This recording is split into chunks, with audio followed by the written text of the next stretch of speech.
Ya, jadi penekanannya pada karakter di Betul. proses tersebut ya. Betul. Jadi karakter pada proses.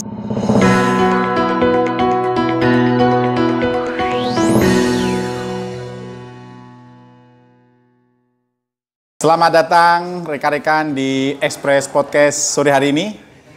Kita kedatangan tamu yang luar biasa, Pak Budi. Kita akan berbincang-bincang tentang P5 yang sudah dilaksanakan di sekolah Pak Budi. Siap, Pak. Baik, kita mulai wawancara sore kali ini. Selamat sore Pak Budi. Selamat sore Pak Utomo. Assalamualaikum Waalaikumsalam warahmatullahi wabarakatuh. Sehat ya? Alhamdulillah sehat. Pak Utomo gimana? Sehat? Alhamdulillah sehat. Pak Alhamdulillah. Budi, ini kita ngomong-ngomong sedikit lah terkait dengan P5. Bisa Siap. nggak? Insya Allah siap. Baik Pak Budi. Di kita itu kan sudah melaksanakan sekolah penggerak sudah kurang lebih 3 tahun ya. Iya, betul. Saya mau menanyakan kepada Pak Budi bagaimana terkait dengan pelaksanaan P5 di sekolah Bapak. Baik. Assalamualaikum warahmatullahi wabarakatuh. Pak Utomo yang saya hormati, mudah-mudahan Bapak senantiasa sehat ya Pak. Di tengah-tengah aktivitas Bapak yang padat sebagai kepala sekolah, mudah-mudahan senantiasa diberikan keberkahannya Pak. Amin. Yang pertama, pelaksanaan P5 di awal penerapan program sekolah penggerak maupun di kurikulum Merdeka, karena kita sekolah angkatan pertama ya Pak ya, waktu itu ya.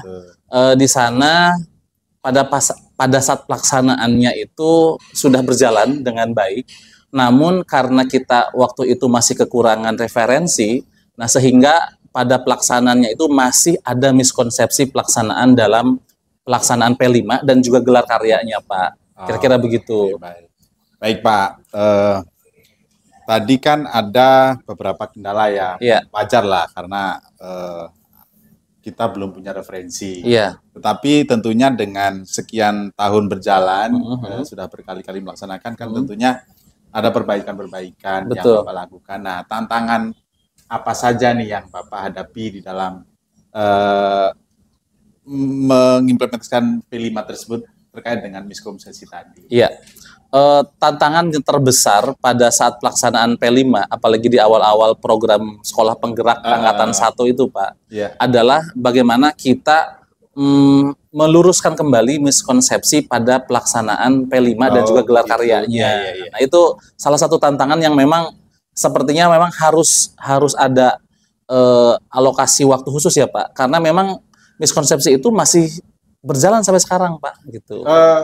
Coba contohnya miskonsepsi yang kita alami lah, mungkin bisa nanti teman-teman buat referensi begitu. Seperti apa aja miskonsepsinya? Baik, salah satu yang diharapkan dari proyek penguatan profil pelajar Pancasila ini kan adalah bagaimana profil pelajar Pancasila ini kita capai Pak. Ya di antaranya itu ada beriman bertakwa, berpikir kritis, gitu kan, kemudian mandiri dan lain sebagainya.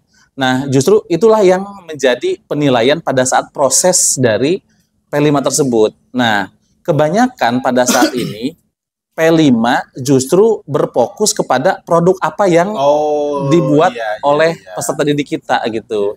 Padahal kalau kita mau cermat bahwa produk ataupun produk lah ya Pak ya, produk yang dihasilkan oleh peserta didik itu adalah salah satu wasilah untuk kita bisa menilai dari profil pelajar Pancasilanya ini gitu Pak.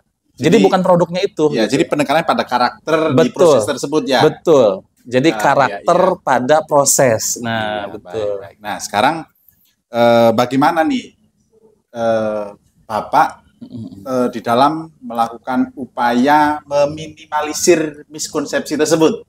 Nah, gimana Pak? Ya, yang pertama tentu saja ini kita butuh yang namanya refleksi diri, Pak.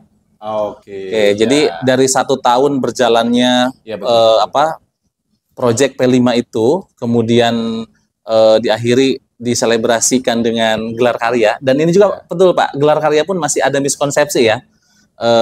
Kan gelar karya itu kan seolah-olah mahal, ribet, ya kan? Dan juga kita harus luruskan juga nih miskonsepsi tentang gelar karya juga. Tapi ya. Sebenarnya boleh kan gelar karya juga? Boleh. Bahkan tidak hanya dengan gelar karya Pak ya, sebetulnya dengan hal yang sederhana seperti halnya misalkan uji komprehensif Nah, itu kan jadi salah satu alternatif ya. Tidak selalu harus ada gelar karya yang apalagi misalnya gelar karya itu harus mahal dan sebagainya. Nah, kalau kita kembali kepada apa saja yang kita lakukan tadi. Yang pertama yang bisa kita lakukan adalah memanfaatkan refleksi diri dan juga umpan balik. Nah, dari refleksi diri terkait dengan pelaksanaan P5 ini, kita refleksikan, setelah kita dapatkan poin-poin refleksinya, kemudian kita berikan umpan balik, mana apa-apa saja yang sudah baik dan perlu kita teruskan, dan apa-apa saja yang harus kita perbaiki untuk proses berikutnya. Kemudian yang kedua, selain kita memanfaatkan refleksi diri dan umpan balik, kita juga bisa melakukan kegiatan studi tiru misalkan ke sekolah-sekolah yang sudah mereka melakukan P5 tanpa adanya miskonsepsi tadi. Kemudian yang ketiga, kita juga bisa belajar melalui berbagai platform. Salah satunya di platform Merdeka Mengajar. Itu sudah ada yang membahas tentang bagaimana mengantisipasi miskonsepsi pada pelaksanaan P5 dan juga gelar karyanya. Nah, kira-kira itu, Pak. Oke, mantap sekali. Artinya dengan perbaikan-perbaikan dari miskonsepsi tersebut, insya Allah kita ada perbaikan untuk kedepannya ya. Betul, Pak. Nah, berikutnya Pak Budi, bagaimana Pak Budi ini upaya yang akan dilakukan untuk menentukan indikator keberhasilan dari P5 tersebut. Nah, begitu. Baik. Hasil dari refleksi dan umpan balik itu kita manfaatkan sebagai data, Pak. Nah, data-data inilah yang kemudian akan kita jadikan sebagai bahan refleksi kita di akhir nih. Apa saja misalkan indikator-indikator keberhasilan dari refleksi yang kita lakukan ya. Misalkan yang pertama adanya perbaikan proses pada pelaksanaan P5.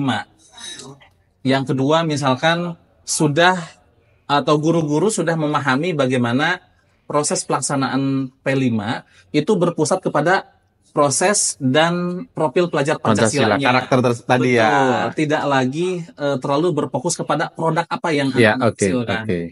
Kemudian berikutnya adalah dari hasil refleksi ini kita juga indikator keberhasilannya adalah bagaimana sekolah kita ini bisa mengimbaskan juga kepada sekolah-sekolah lain terkait dengan jangan sampai terjadi miskonsepsi terhadap pelaksanaan P5 dan juga gelar karyanya. Kira-kira begitu. Oke, terima kasih Pak Budi. Luar biasa sekali rekan-rekan yang berbahagia.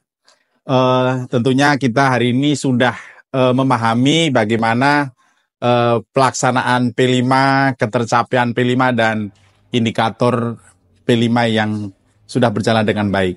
Baik, terima kasih kita telah mendengarkan obrolan terkait dengan P5 di Express Podcast sore hari ini. Mudah-mudahan bisa bermanfaat bagi kita semuanya. Pak Budi, terima kasih atas kehadirannya. Mudah-mudahan bermanfaat ya. Amin, amin. Sukses selalu. Amin. Terima kasih juga buat Pak Hutomo. Sehat selalu dan sukses selalu. Oke, Assalamualaikum warahmatullahi wabarakatuh. Waalaikumsalam.